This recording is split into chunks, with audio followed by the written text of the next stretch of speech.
कार्पण्यदोषोपहतस्वभावा पृच्छामि त्वं धर्मसमूढचेतां यच्छ्रेयसो निश्चितं ब्रूहि तन्मे शिष्यस्तेहं शाधि मां त्वां പ്രപന്നം. പ്രധാനപ്പെട്ട ഒരു ഗീതാശ്ലോകമാണിത്. അജ്ഞാനദോഷം കൊണ്ട് മങ്ങിപ്പോയ സ്വഭാവത്തോടു കൂടിയവനും ധർമ്മമെന്തെന്നറിയാൻ കഴിയാത്ത മനസ്സോടു കൂടിയവനുമായ അർജുനൻ കൃഷ്ണനോട് ചോദിക്കുന്ന ഭാഗമാണിത്. മോക്ഷമാർഗത്തിനു വഴിതെളിക്കുന്നത് ഏതാണോ അത് വ്യക്തമായി പറഞ്ഞു തന്നാലും. ഇത് വളരെ പ്രധാനപ്പെട്ട ഒരു ശ്ലോകമാണിത്. ആത്മജ്ഞാനം ലഭിക്കാൻ പാകമായ ഒരു മനസ്സിനെ ഈ ശ്ലോകത്തിലൂടെ നമുക്ക് കാണാൻ പറ്റും. ഒരു വ്യക്തി ആത്മജ്ഞാനത്തിന് അർഹത നേടുന്നത് എപ്പോഴാണെന്നറിയാമോ? തൻ്റെ മനസ്സിന് ഒരു ശിഷ്യൻ്റെ ഭാവം കൈവരുമ്പോഴാണ്. തൻ്റെ മനസ്സിനെ പൂർണ്ണമായും സമർപ്പിക്കുന്നത് അപ്പോഴാണ്. വിവേകവും ധാർമ്മിക ചിന്തയുമാണ് ഒരാളുടെ ജീവിതത്തെ പ്രകാശത്തിൻ്റെ പാതയിലൂടെ നയിച്ചുകൊണ്ടിരിക്കുന്നത്. അജ്ഞാനമാണ് നമ്മുടെ ജീവിതത്തെ പ്രതിസന്ധിയിലാക്കുന്നത്.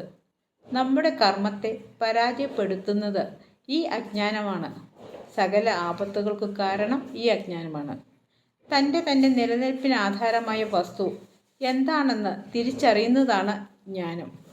ഈ ജ്ഞാനം പ്രാപ്തമാകുന്നതോടെ അജ്ഞാനമാകുന്ന അന്ധകാരം നീങ്ങി ജീവിതപാത പ്രകാശപൂരിതമാകും. സത്യം തനിക്കറിഞ്ഞുകൂടാ എന്നറിയുന്നത് തന്നെ ഒരു നേട്ടമാണ്. സ്വരൂപം, സ്വഭാവം എന്നിങ്ങനെ രണ്ട് ഘടകങ്ങളോട് കൂടിയാണ് ഏതു വ്യക്തിയുടെയും ജീവിതം ആരംഭിക്കുന്നത്. വ്യക്തിയുടെ മാറ്റമില്ലാത്ത അംശമാണ് സ്വരൂപം. ആ സ്വരൂപത്തിൽ ഉണ്ടായി മറയുന്ന തൽക്കാല ദൃശ്യങ്ങളാണ് സ്വഭാവം. സ്വഭാവം ഉണ്ടാകുന്നതിന് മുൻപും അതുള്ളപ്പോഴും അതില്ലാതായാലും സ്വരൂപം ഉള്ളതായി തന്നെ നിലനിൽക്കുന്നു.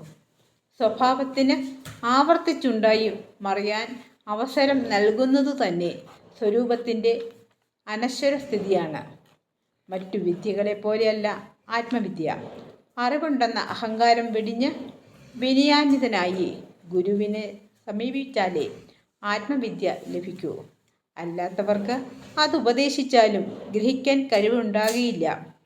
ഞാൻ അങ്ങയുടെ ശിഷ്യനാണ്, അങ്ങയെ ശരണം പ്രാപിച്ചിരിക്കുന്നു, എന്നെ ശാസിച്ചാലും എന്ന വാക്കുകൾ അർജുനന് ആ പാകത വന്നിട്ടുണ്ടെന്ന് തെളിയിക്കുന്നവയാണ്. കാർപ്പണ്യദോഷോപഹതസ്വഭാവാ പൃച്ഛാമി ത്വം ധർമ്മസമൂഢചേതാം യച്ഛ്രേയസോ നിശ്ചിതം ബ്രൂഹി തന്മേ ശിഷ്യസ്തേഹം ശാധി മാം ത്വം പ്രപന്നം. എല്ലാവർക്കും നന്മകൾ നേർന്നുകൊണ്ട് ലോകാ സമസ്ത സുഖിനോ ഭവന്തു.